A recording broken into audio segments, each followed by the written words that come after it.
अगर कोशिश करता हूँ तो देखिए मेरी बॉडी के ऊपर क्या असर हो रहा है।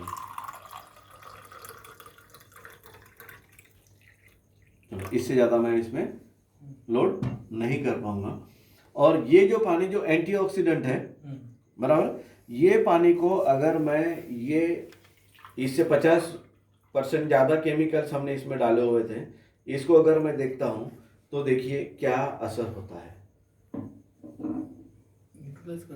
यानी कुदरत ने हमारी बॉडी की रचना ही कुछ ऐसी की हुई है कि हमारे बॉडी में जो है 72 से 75% पार्ट जो है ये पानी है, बराबर है। इसका काम है कूलिंग करना, इसका काम है क्लीनिंग करना। अब क्लीनिंग करने के लिए उसने जो अरेंजमेंट किया था पानी के अंदर वो ये था, उसके अंदर कोई केमिकल नहीं था, बराबर।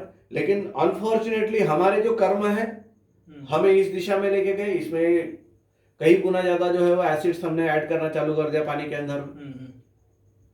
आयुर्वेदा में लिखा हुआ है जल ही जीवन है, लेकिन उसको हमने विषारी जल बना दिया, बराबर है ना। नतीजे तो भुगतने पड़ेंगे सर, ये हमारे कर्मों के नतीजे, बराबर है ना। हमारी जो बात चल रही थी कि गलत लाइफस्टाइल कहाँ पे हो रही है, भाई 75% हिस्सा में पानी पी रहा हूं, उसके बारे में मेरा नॉलेज 0 है, तो मैं कहां से सही पीऊंगा। मैंने 3 ग्लास में आपको जो सैंपल दिखाया था कौन सा ग्लास उठाना है, तो आप कोई भी उठाने के लिए तैयार थे, बराबर। तो पानी एंटीऑक्सीडेंट होना चाहिए। नंबर 2, ये पानी का बेनिफिट आपको और एक मिलेगा, वो ये है कि हमारे घर में आने वाली फल सब्जियां, फलदार सब्जियां, ये सब 3-3 4-4 स्प्रे होके आती है, बराबर है। उसके ऊपर ऑयल बेस्ड केमिकल लगा होता है, उसके अंदर भी केमिकल गया हुआ है। उसको अगर ये पानी के अंदर में हमने अगर 20-25 मिनट के लिए अगर रख दिया सोक करने के लिए, तो पूरी तरीके से केमिकल फ्री हो जाएंगे। और ये ORP मीटर से आप उसको मेजर कर सकते हो कि उसमें केमिकल्स है या नहीं है, बराबर है। बिफोर में आपको पॉजिटिव दिखाएंगे, आफ्टर में आपको वो निगेटिव दिखाएंगे। निगेटिव है मतलब केमिकल्स पूरी तरीके से वहां से वॉश आउट हो चुके हैं, बराबर है ना। हम लोग चावल धोने के लिए, पकाने के लिए यही पानी, और दाल धोने के लिए, पकाने के लिए यही पानी इस्तेमाल करेंगे, आटा गूंदने के लिए यही पानी इस्तेमाल करेंगे। यानी इसमें वो सल्फेट जो है वो पूरी तरीके से वो डिस्ट्रॉय हो जाएंगे, और हम लोग केमिकल फ्री लाइफ यहाँ पे हम लोग जी सकते हैं। किसी भी एंगल से ये जो फ्री रेडिकल जो है हमारे बॉडी के ऊपर अटैक नहीं करेंगे। और मेरी बॉडी में मैं पानी डाल रहा हूँ उसको क्लीन करने के लिए, लेकिन यहाँ पे मैं जहर से जहर को साफ करने की भाषा कर रहा हूँ, बराबर है। ये कंडीशन में मैं जहर से जहर को साफ कर रहा हूँ, जो कि कदापि पॉसिबल होने वाला नहीं है। जहर को साफ अगर करना है साहब, आपको एंटीऑक्सीडेंट ही देना पड़ेगा बॉडी में, बराबर है ना। एंड ये जो पानी जो है, पानी सबसे बड़ा सोर्स है एंटीऑक्सीडेंट का। उसके लिए आपको मेडिसिन खाने की जरूरत नहीं, आपको सिर्फ पानी बदलने की जरूरत है। नंबर 3 जो प्रॉब्लम है सर वो है डिहाइड्रेशन। डिहायड्रेशन मतलब बॉडी में पाणी की कमी होना, मराठीमध्ये आपण त्याला निर्जलीकरण म्हणतो, बरोबर है। अब ये जो है डिहाइड्रेशन किस वजह से होता है, भाई 50 डिग्री सेल्सियस में हम लोग विदर्भ में रहते हैं, बॉडी में से पसीने से, स्वेटिंग से कहाँ से पानी निकल गया हमको समझ में नहीं है, वो एक डिहाइड्रेशन का कारण हो सकता है। या फिर हम लोग गैस्ट्रोडाइले या कॉलेरा का पेशेंट हो गए, डिसेंट्री, लूज मोशन हो के वहाँ पे हमारे बॉडी में से वाटर मिनरल लेवल कम हो गया, वहाँ पे डिहाइड्रेशन के पेशेंट होंगे। लेकिन अगर आप डायबिटीज के पेशेंट है, आप थायराइड के पेशेंट है, आप अस्थमा के पेशेंट है, आप कॉन्स्टिपेशन के पेशेंट है, आप हाइपरटेंशन के पेशेंट है, आप माइग्रेन के पेशेंट है, तो आप दूसरा तीसरा कुछ भी नहीं है, आप जो है वो डिहाइड्रेशन के पेशेंट है। इन सभी बीमारियों के पीछे का रूट कॉज ऑफ डिसीज जो है वो मोस्टली वो डिहाइड्रेशन है, बराबर है ना। अब ये डिहाइड्रेशन मेरे बॉडी में क्यों हो रहा है, मैं तो पानी पी रहा हूं, बराबर है ना, फिर भी मेरी बॉडी में डिहाइड्रेशन क्यों हो रहा है, इसको अगर चेक करना है तो मैं सिंपली आपको एक प्रैक्टिकल दिखाऊंगा, जिसके लिए मैं एक्सपेरिमेंट के तौर पे जो है सर उसको थोड़ा पॉज कर दीजिए, ठीक है। देखिए ये टी बैग्स लेंगे हम लोग, बराबर है।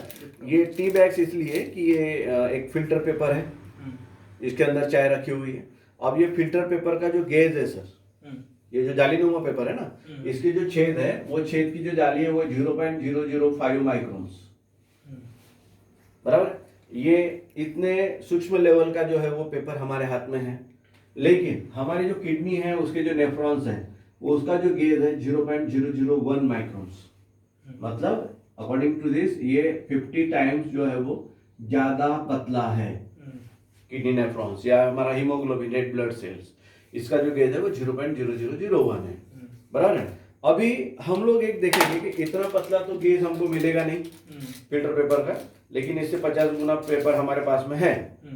अभी मैं जो पानी पी रहा हूँ, क्या सही में वो पानी मेरे किडनी से पास आउट हो रहा है क्या, मेरे ब्लड में जा रहा है क्या, सिंपली उसको अगर चेक करना है तो मेरा ये जो पानी है अगर ये गेज का है या इसके नीचे के गेज का है तो सिंपली वो पेपर के अंदर जाएगा, चाहे तो वाटर सोल्यूबल है बराबर, और वो चाय को बाहर निकाल कर लेके आएगा। मैं काम करता हूँ, ये पानी को फोर्सफुली वो टी बैग के ऊपर इंसर्ट करता हूँ फुल फोर्स के साथ में, ताकि पेपर में पानी घुसने के लिए मदद हो। चलो इससे ज़्यादा तो मैं नहीं भर पाऊंगा बराबर। और ये जो पानी है जिसमें से हमने पूरे केमिकल निकाल कर जो है इसका माइक्रो क्लस्टर कर दिया हुआ है, अभी ये पानी को मैं साइलेंटली बहुत ही आराम से इसके ऊपर डाल रहा हूँ।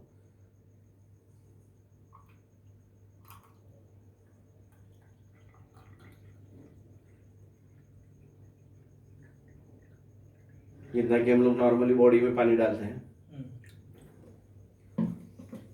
अभी दोनों भी साइड में आपको पिक्चर क्लियर दिख रही है बराबर। अभी यहाँ पे अगर हम लोग देखेंगे ये लैब रिपोर्ट, अभी जो हम लोग पानी पी रहे हैं इसके साथ में ये केमिकल का आयनिक बॉन्डिंग जो हुआ है उसके वजह से ये जो क्लस्टर बना हुआ है वाटर क्लस्टर, ये 22 से 25 मॉलिक्यूल का बना हुआ है। 22 से 25 मॉलिक्यूल मतलब साहब वो पानी इससे मोटा है, और प्रैक्टिकली हम लोग देख रहे हैं कि वो पेपर में पानी घुसने के लिए मेहनत कर रहे हैं बराबर। इतना फोर्सफुली डालने के बावजूद भी चाय में वो पानी घुसा नहीं है, पेपर के अंदर गया नहीं है, मतलब क्या है, पानी इससे मोटा है कि तो उसका क्लस्टर 22 से 25 मॉलिक्यूल का बना हुआ है। और ये जो पानी है जहाँ से हमने वो मॉलिक्यूल निकाल कर बाहर कर दिया, उसको किक आउट कर दिया है, इसका क्लस्टर है 3 से 5 मॉलिक्यूल का, मतलब पानी इससे पतला है जो इजीली पेपर के अंदर गया और पूरी चाय को बाहर निकालना उसने शुरू कर दिया बराबर है ना। इतना इजी गोइंग है इसको समझना। लेकिन मुझे पता ही नहीं कि पानी की प्रॉपर्टीज क्या होती है, किस प्रॉपर्टी का पानी मैंने अपने बॉडी में देना चाहिए। मैंने सिर्फ इतना ही सीखा हुआ है कि पानी साफ स्वच्छ होना चाहिए। यानी यहां तक हमने मास्टरी लेके रखी हुई है साहब। आपकी प्लेट में अगर चावल डाला हुआ है, राइस लिया हुआ है आपने, 4 चम्मच राइस लिया हुआ है बराबर है, लेकिन वो राइस का एक दाना अगर आपके पीने के पानी के ग्लास में पड़ा हुआ है तो आप बोलोगे कि पानी में कचरा है, फेंक दो। वो कचरा तो पूरा प्लेट भर के खा रहे हो बराबर है, लेकिन वो एक दाना पड़ा हुआ है ग्लास के अंदर में तो हमने पानी फेंकवा दिया, पानी में कचरा है। क्यों? तो वो पानी में अगर वो कचरा है, कुछ भी दिखता है तो पानी हमारे लिए पीने के लायक नहीं है, ये हमने सीख लिया है। उससे आगे हम लोग गए नहीं सब। पानी की जो प्रॉपर्टीज है उसके बारे में हम लोग आगे गए नहीं बराबर है ना। अब ये आयनाइज अल्कलाइन वाटर और अभी ये जो कोविड जो चल रहा है इसके अंदर एक बहुत बड़ा रिसर्च अमेरिकन वायरोलॉजी इंस्टीट्यूट ने दिया कि 8 पीएच के पानी में, 8 पीएच के पानी में कोविड का जो वायरस है, कोरोना वायरस जो है कोविड-19, ये फट जाता है। मैं आपको लिंक देता हूँ वायरोलॉजी इंस्टीट्यूट अमेरिका की बराबर है ना, उसको पढ़ लेंगे तो आपको समझ में आ जाएगा। जनरली अभी हम लोग जो कोविड के बारे में जो जानते हैं ना सब, कि ये जो वायरस है इसका जो ऊपरी जो लेयर है, ये जो स्टैंड है उसका, ये जो बना हुआ है ये बना हुआ है पॉलीप्रोटीन से।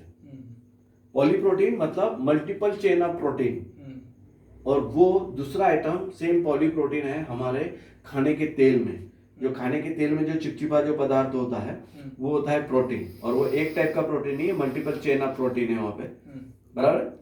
तेल में से हमको बहुत सारे प्रोटीन मिलते हैं, तो वो जो प्रोटीन है पॉलीप्रोटीन, वो चिपचिपा पदार्थ जो है सेम उसी से बना हुआ है ये बराबर। अब हमारे हाथ को अगर तेल लग जाता है तो हम लोग क्या करते हैं, साबुन से हाथ धो लेते हैं। साबुन का पीएच है सर 8 से 10। अब 8 से 10 पीएच में ऑयल जो है वो फट जाता है, सिंपल लॉजिक है बराबर ना। अगर मेरे हाथ को ये तेल लगा है तो मैं क्या कर लूंगा, मैं साबुन से हाथ धो लूंगा। अभी देखिए ये पानी अगर मैं पी रहा हूं तो अमेरिकन वायरोलॉजी इंस्टीट्यूट ने इसको किस तरीके से प्रूवन करके दिखाया हुआ है कि भाई 8 पीएच के ऊपर का पानी पिया जाए। ये देखिए अभी ये जो है ये तिल का तेल मैंने डाला हुआ है इसके अंदर में, और ये जो पानी अगर मैं पी रहा हूं तो ये क्या असर करेगा। देखिए तेल जो है पानी के ऊपर आकर तैरना शुरू हो गया बराबर है ना, तेल की लेयर जो है पानी के ऊपर आनी चालू हो गई, मतलब तेल के ऊपर जो है कोई असर नहीं हुआ है। अगर मैं ये पानी पी रहा हूं तो ये पानी मेरे शरीर के ऊपर क्या असर करेगा?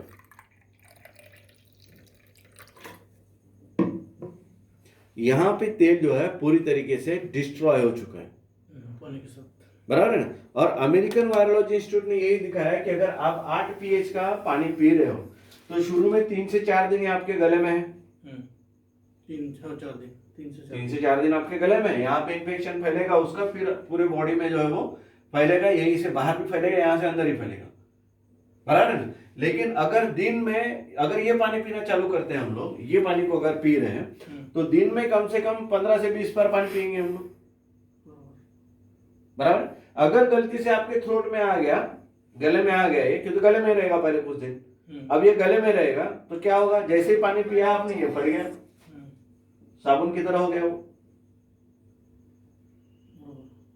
अब ये एक बार फट गया तो हो गया रिएक्टिव, वो रिएक्टिव हो गया, निकल गया वो, बराबर है ना। वो टॉयलेट में सुबह वो चले जाएगा, उधर जाना जिसको उधर, बराबर है ना।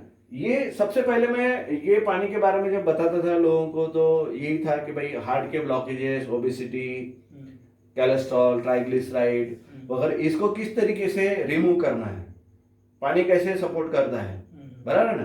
पहले के लोगों के बॉडी में प्रोटीन 100% यूज हुआ करता था इसके माध्यम से, अभी वो प्रोटीन चेन ब्रेक ही नहीं होती है, इसलिए हमारे खून में जो है ट्राइग्लिसराइड का लेवल बढ़ते जा रहा है। ट्राइग्लिसराइड नथिंग बट हमारा खाने का तेल है, बराबर है ना, और वो हमारे खून में बढ़ते जा रहा है कि तो वो भाई छोटी जर्नी नहीं है, हम लोग उसको पका रहे हैं, उसको पकाने के बाद में लिवर में जा रहे हैं, वहां पे मेटाबॉलिज्म हो रहा है, वहां पे स्मॉल इंटेस्टाइन, फिर कोलन में जा रहा है, फिर वहां से हमारे ब्लड में आ रहा है।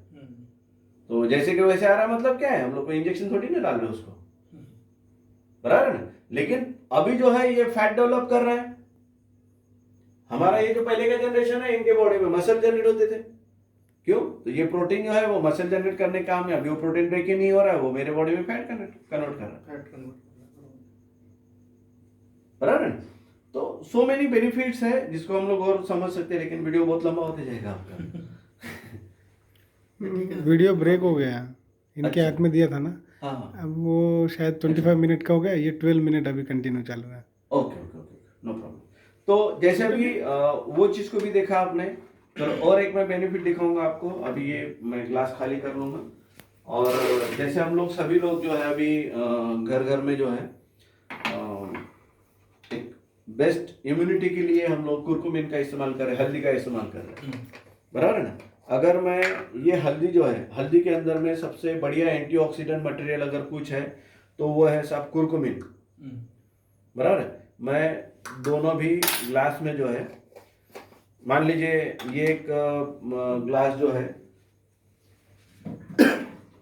हमारी ह्यूमन बॉडी है, बराबर है। अब दोनों की बॉडी को अगर हम लोग अलग अलग बॉडीज को कुरकुमिन दे रहे हैं तो किस बॉडी में वो कुरकुमिन कैसे एक्टिवेट होगा ये देखते हैं हम लोग। ये देखिए, अगर मैं ये पानी का इस्तेमाल करता हूँ तो इसमें ऑलरेडी एसिड है, जो हल्दी का जो नेगेटिव जो एंटीऑक्सीडेंट जो होता है कुरकुमिन, उसके साथ में ये पॉजिटिव ओआरपी का जो वाटर है वो कैसे उसको डीएक्टिवेट कर रहा है, और ये जो नेगेटिव ओआरपी का जो पानी है ये देखिए उसको किस तरीके से एक्टिवेट कर रहा है। 2 मिनट जाने दीजिए, ये पानी जो है इस तरीके से कुमकुम की तरह लाल हो जाएगा, जो कि कुरकुमिन का एक्चुअल प्रॉपर्टीज है, बराबर। और यहाँ पे अगर आप देखोगे तो ये पानी जो है पूरी तरीके से फीका होते जाएगा, क्यों, तो यहाँ पे जो केमिकल है वो केमिकल की लड़ाई चल रही है पहले उसके साथ में, वो केमिकल ने उसको डिस्ट्रॉय कर दिया, बराबर है। वो कुरकुमिन एक्टिविटी नहीं हो पा रहा है, उसको वहीं पे दबा दिया उसने, बराबर। और यहाँ पे जो है पानी में कोई केमिकल है ही नहीं, तो कुरकुमिन को एक्टिवेट होने के लिए फुल चांस मिल गया, तो यहाँ पे फुल एक्टिवेट हो रहा है, यहाँ पे डिस्ट्रॉय होते जा रहा है। अब डिसाइड मुझे करना है मेरी बॉडी को प्रॉपर्टी ये देनी है या ये देनी है, बराबर। और जैसे कि हम लोग बात कर रहे हैं, अभी हमने समझा था कि भाई हमने क्या करना चाहिए। अभी मैं जो फूड ले रहा हूँ, बराबर है ना, ये फूड को भी मुझे अल्कलाइन में कन्वर्ट करना है और वाटर को भी मुझे अल्कलाइन में कन्वर्ट करना है। ये दो ही चीजें आपके कंट्रोल में है सब। यस हाँ ये तो आपके कंट्रोल में है नहीं, ये तो बॉडी का काम है, वो करते रहेगी वो, बराबर है ना। अब ये दो को अगर चेंज करना है तो मैं कैसे कर सकता हूँ भाई? देखो पानी के लिए तो मैं ये डिवाइस यूज कर सकता हूँ, नो प्रॉब्लम। मटेरियल जो फूड मटेरियल खा रहा हूँ उसमें से केमिकल निकालने के लिए मैं इसको इस्तेमाल करता हूँ, बराबर है। लेकिन दूसरी बात, जो फूड मटेरियल है मैं मैक्सिमम कैसे खा रहा हूँ? वो कुकिंग करके खा रहा हूँ। उसके जगह पे मैं थोड़ा सा अगर टर्न लेता हूँ, मैं क्या करता हूँ, मैं खाने में सलाद का इस्तेमाल ज्यादा करता हूँ। सलाद तो मैं कच्चे खाऊंगा, गाजर ककड़ी मूला मूली बीट वगैरह ये सब जो मैं कच्ची खाऊंगा। मैं स्प्राउट्स आइटम ज्यादा यूज करता हूँ। मैं कुछ ग्रीन जूसेस जो है वो ग्रीन जूसेस को मैं यूज करता हूँ, बराबर। हमारे यहाँ पे ट्रेनिंग में हम लोग सब सिखाते हैं उनको भाई ग्रीन जूसेस वगैरह कैसे बनानी, क्या क्या बनानी, बराबर। तो इन चीजों को अगर हम लोग थोड़ा सा खाने में अगर बढ़ा देते तो नेचुरली वो लाइव मटेरियल हमारे बॉडी को मिलना चालू हो जाएगा जो कि हाईली अल्कलाइन है। और पानी अगर हम लोग अल्कलाइन पीते हैं तो नेचुरली हमारे बॉडी का पीएच वैल्यू जो है वो अल्कलाइन मेंटेन रहते हुए ये जो है ये सरप्लस होते जाएगा, बराबर है ना। इसका एक ही बेनिफिट होगा सर, एक ही बेनिफिट होगा, वो क्या मालूम है? हम लोग आज इसको सीख रहे हैं, बराबर। तो हम लोग कम से कम आज इतनी तो अपेक्षा कर सकते हैं जहां तक हमारे पेरेंट्स लोग गए हैं। लेकिन अभी हमारा जो नेक्स्ट जनरेशन है जिनके ऊपर प्रश्न चिन्ह लगा हुआ है, क्या वो हमारी उम्र तक भी जा पाएंगे कि नहीं जा पाएंगे? आज उनके लाइफ में का जो लॉस होना है वो बहुत कम हुआ है। आज बहुत छोटी उम्र में है वो लोग, बराबर है ना। अगर सही वक्त पे अगर हमने ये यू टर्न का डिसीजन ले लिया तो साहब हमसे भी ज्यादा हम लोग उनके लिए उम्मीद कर सकते हैं, 100%। बराबर है ना। तो इसके लिए जो है, इसके लिए प्रॉपर वो जनरेशन को भी एजुकेशन की जरूरत है। हम लोग गवर्नमेंट से उम्मीद नहीं कर सकते कि तो इतने साल में नहीं हुआ, 90 इयर्स में नहीं हुआ तो अभी कहां से होगा, बराबर है ना। तो इस सिस्टम के माध्यम से अगर हम लोग आगे बढ़ेंगे, एजुकेटेड करेंगे लोगों को, तो इजीली मैं आपको बताता हूं कोई दवाई खाने की जरूरत नहीं है। आप अगर कोई मेडिसिन खा रहा है तो उसके लिए प्रोग्राम मेडिसिन फ्री प्रोग्राम होगा, बराबर है। और जो कोई अभी दवाइयां नहीं खा रहा है तो उसके लिए एक डिसीज फ्री लाइफ प्रोग्राम होगा, बराबर है ना। क्यों? तो आप इसको अगर प्रॉपरली मेंटेन रख रहे हो, इस साइंस को अगर आपने समझ लिया, पीएच बैलेंसिंग की प्रक्रिया को आपने समझ लिया, समझो, और वो डायरेक्शन से अपने बॉडी को लेके जा रहे हो, तो कोई सवाल ही नहीं बनता आपके बॉडी में कोई बीमारी पैदा होने का, बराबर है। लेकिन नॉलेज नहीं है तो मैं क्या कर रहा हूं? मैं दोस्तों के साथ में कोल्ड ड्रिंक पी रहा हूं भाई, 200 ml कोल्ड ड्रिंक पी रहा हूं, मतलब मैंने अपनी 7 दिन की लाइफ गड्ढे में डाल दी है, गटर में डाल दी हूं। 125 साल के हिसाब से मैंने अपना 7 डेज का लाइफ जो है वो गटर में डाल दिया, और कितना खुशी खुशी और रिस्पेक्टफुली, बराबर है ना। वो मान सम्मान के साथ में हमको जहर पिला रहा है और हम लोग खुशी खुशी पीते जा रहे हैं उसको। क्यों? नॉलेज ही नहीं है भैया, नॉलेज नहीं है, नॉलेज नहीं है। इसके वजह से आगे के टाइम में जो है कोल्ड ड्रिंक पीना है तो आपको मेरी भाषा याद रहेगी साहब, मेरे शब्द याद रहेंगे कि यार ये मेरे 7 दिन की लाइफ धोने के लिए डिटर्जेंट लेके आया है। तो ध्यान में रहेगा, आएगा, बराबर है। तो ये क्या है, एजुकेशन इंपॉर्टेंट पार्ट है, एजुकेशन होना जरूरी है सर। Okay, thank you.